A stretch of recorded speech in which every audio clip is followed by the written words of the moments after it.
दुपट्टा जोड़ल के रजुआ छोरा फटाका छोड़ल के लवर के हमर दुपट्टा जोड़ल के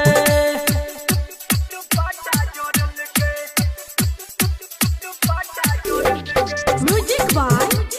संजय सम्राट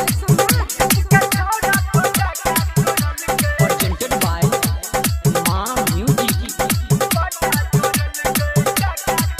4 बजे भोर में घर से हलई रे घाट पे हमारा से भेट भेलई रे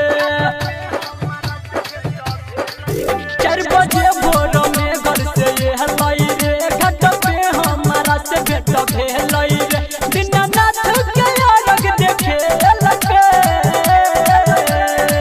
छोरा विकसवा फटाका छोड़ल के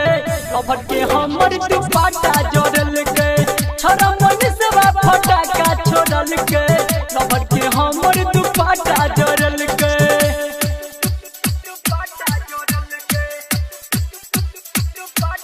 music by Sanjay Samrat presented by Maa music हर पाउडर लगा के मेकअप केने छलाई फटाका के धुआं से मुंह काला भेलै हर लिपस्टिक लगा के मेकअप केने छलाई फटाका के धुआं से मुंह काला भेलै राइटर विवेक संदीप देखल के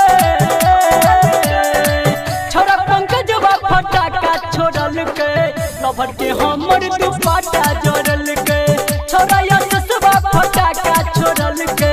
लवर के हमर दुपट्टा जोड़ल के छोरा सुमितवा फटाका छोड़ल के लवर के हमर दुपट्टा जोड़ल के छोरा रोहितवा फटाका छोड़ल के लवर